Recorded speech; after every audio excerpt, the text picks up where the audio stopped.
Assalamualaikum warahmatullahi wabarakatuh. Sebelumnya perkenalkan dulu, nama saya Mega Ariana. Saya dari kelompok 9 ingin mempresentasikan makalah kelompok kami yang berjudul Aspek Ekonomi dan Sosial. Baiklah, saya akan menjelaskan pengertian aspek ekonomi dan sosial. Setiap usaha yang dijalankan tentunya akan memberikan dampak positif dan negatif. Dampak positif dan negatif ini akan dapat dirasakan oleh berbagai pihak, bagi perusahaan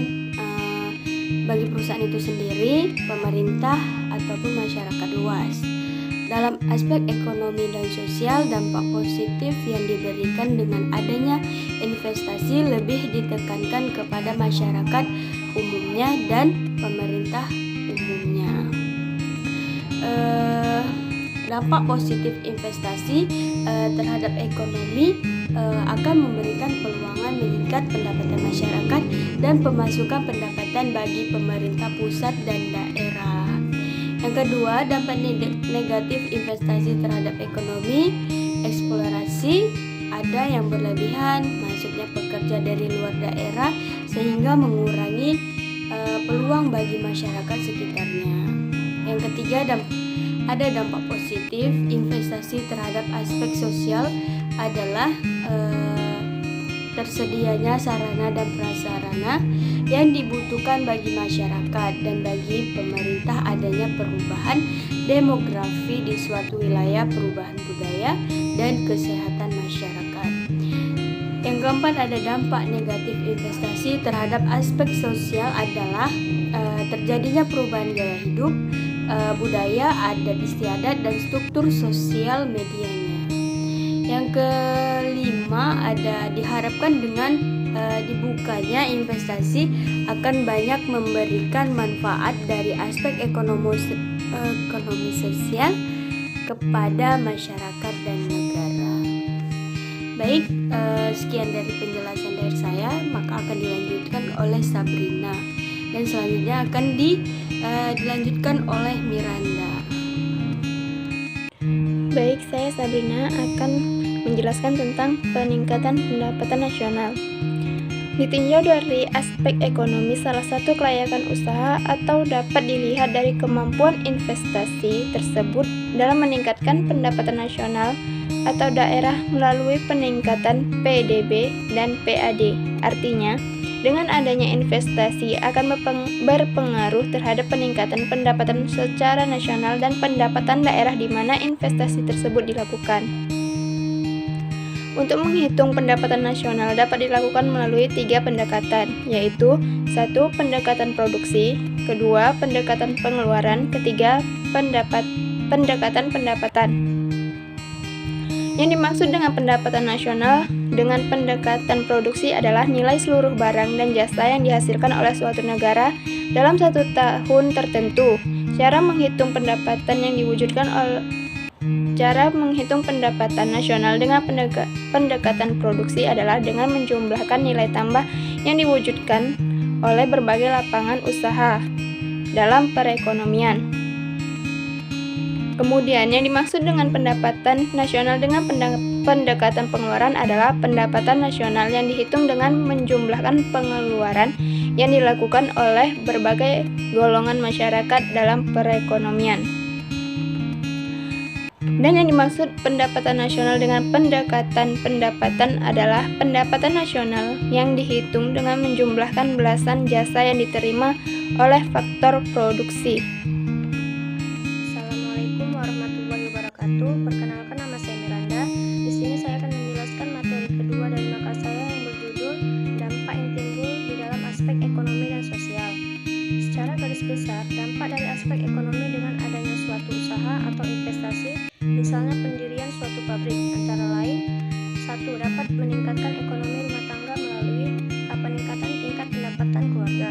Dengan adanya suatu investasi akan memberikan peningkatan pendapatan kepada masyarakat, terutama bagi mereka yang dapat diterima bekerja di lokasi pabrik maupun mereka yang bekerja di luar lokasi pabrik dengan cara berdagang atau lainnya. B. Perubahan pola nafkah. Di beberapa wilayah, kehadiran pabrik atau suatu usaha akan mengubah pola hidup masyarakat. Misalnya, semula masyarakat hidup dengan banyak beralih profesi menjadi karyawan pabrik. C. Adanya pola nafkah ganda. Bagi masyarakat di sekitar lokasi usaha, di samping tetap mempertahankan pekerjaan semula seperti bertani, mereka juga bekerja sebagai karyawan, sehingga memperoleh penghasilan ganda. D. Tersedianya jumlah dan ragam produk barang dan jasa di masyarakat, sehingga masyarakat punya banyak pilihan untuk produk yang diinginkan. Banyak produk dan jasa pada akhirnya akan meningkatkan persaingan, sehingga para produsen berusaha untuk meningkatkan kemasan, harga, mutu produk dan jasa. Sehingga hal ini akan berpengaruh terhadap harga jual di pasaran. D. Membuka kesempatan kerja bagi masyarakat, sekaligus mengurangi pengangguran, karena setiap proyek atau usaha baru yang didirikan pasti akan membutuhkan tenaga kerja tambahan, dan hal ini tentu saja akan membuka peluang bagi tenaga kerja yang belum mendapatkan pekerjaan atau yang masih menganggur. F. Tersedianya sarana dan prasarana dengan dibukanya suatu proyek atau usaha dapat pula memberikan fasilitas bagi masyarakat luas maupun pemerintah seperti dibangunnya jalan raya, sarana hiburan, sekolah, rumah ibadah, rumah sakit, pusat perbelanjaan, listrik, telepon. Kedua, menggali, mengatur dan menggunakan ekonomi sumber daya alam melalui A. Pemilikan dan penguasaan sumber daya alam yang teratur. B. Penggunaan lahan yang efisien dan efektif. C. Peningkatan nilai tambah sumber daya alam. D. Peningkatan sumber daya alam lainnya yang belum terjamin. Ketiga, meningkatkan perekonomian pemerintah, baik lokal maupun regional melalui A. Menambah peluang dan kesempatan kerja dan berusaha bagi masyarakat. B. Memberikan nilai tambah proses manufaktur. C. Menambah jenis dan jumlah aktivitas ekonomi non-formal di masyarakat. D. Pemerataan pendistribusian pendapatan. E. Menimbulkan efek ganda ekonomi. F. Meningkatkan produk domestik regional bruto atau PDRB. G. Peningkatan pendapatan asli daerah atau PAD. H. Menambah pusat-pusat pertumbuhan ekonomi di daerah tertentu. I. Menyediakan fasilitas umum yang sangat dibutuhkan masyarakat. J. Menghemat devisa apabila produk dan jasa yang dihasilkan dapat mengurangi pemakaian impor barang dan jasa dari luar negeri. K. Memperoleh pendapatan berupa pajak dari sumber-sumber yang dikelola oleh perusahaan, baik dari pendapatan penjualan maupun dari pajak lainnya. 4. Pengembangan wilayah. A. Meningkatkan pemerataan pembangunan atau dengan prioritas pembangunan di daerah tertentu. B. Meningkatkan persatuan dan kesatuan bangsa. C. Terbuka lingkungan pergaulan dengan adanya pembukaan suatu wilayah. D. Membuka isolasi wilayah dan cakrawala bagi penduduk. Sedangkan dampak sosial dengan adanya suatu proyek atau investasi antara lain meliputi 1. Adanya perubahan demografi melalui terjadinya A. Perubahan struktur penduduk menurut kelompok umur, jenis kelamin, mata pencaharian, dan agama. B. Perubahan tingkat kepadatan penduduk. C. Pertumbuhan penduduk, tingkat kematian bayi, dan pola migrasi. D. Perubahan komposisi tenaga kerja, baik tingkat partisipasi angkatan kerja maupun tingkat pengangguran. Kedua, perubahan budaya yang meliputi terjadinya A. Kemungkinan perubahan kebudayaan melalui perubahan adat istiadat, nilai, dan norma budaya setempat.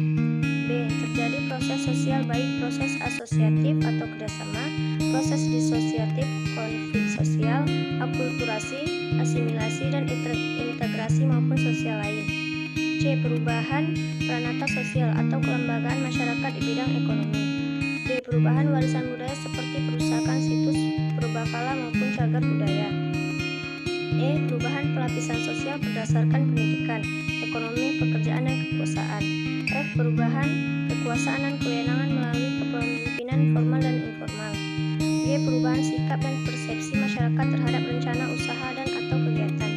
H. Kemungkinan terjadinya tingkat kriminalitas dan konflik antara warga asli dengan pendatang. I. Perubahan adaptasi ekologis. Ketiga, perubahan kesehatan masyarakat meliputi terjadinya A. Perubahan parameter lingkungan yang diperkirakan terkena dampak rencana pembangunan dan berpengaruh terhadap kesehatan. B. Perubahan proses dan potensi terjadinya pencemaran. C. Perubahan potensi besarnya dampak timbulnya penyakit. D. Perubahan karakteristik spesifik penduduk yang berisiko terjadi penyakit. E. Perubahan sumber daya kesehatan masyarakat. F. Perubahan kondisi sanitasi lingkungan. G. Perubahan status gizi masyarakat. H. Perubahan kondisi lingkungan yang dapat mempermudah proses penyebaran penyakit. Dapat disimpulkan bahwa dalam aspek ekonomi, komponen yang penting untuk ditelaah diantaranya 1.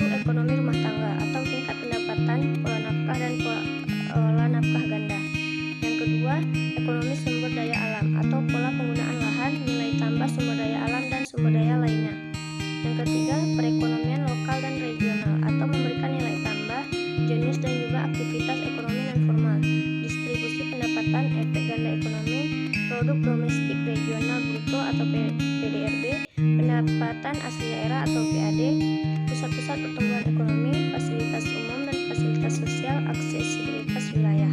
4. Pengembangan wilayah. Sedangkan komponen sosial yang penting untuk ditelaah diantaranya meliputi sebagai berikut. 1. Komponen demografi. A. Struktur penduduk. B. Tingkat kepadatan penduduk. C. Pertumbuhan penduduk. D. Tenaga kerja. Yang kedua, komponen budaya. A. Kebudayaan atau adat istiadat, nilai dan norma budaya. B. Proses sosial. C. Warisan budaya atau situs purbakala, cagar budaya. D. Sikap dan persepsi masyarakat terhadap rencana usaha atau kegiatan. Yang ketiga, kesehatan masyarakat. A. Parameter lingkungan yang diperkirakan terkena dampak rencana pembangunan pengaruh terhadap kesehatan. B. Proses dan potensi terjadinya pencemaran. C. Potensi besar dampak timbulnya penyakit atau angka kesakitan dan angka kematian. D. Kondisi lingkungan yang dapat memperburuk proses penyebaran penyakit. Sekian dari saya. Assalamualaikum warahmatullahi wabarakatuh.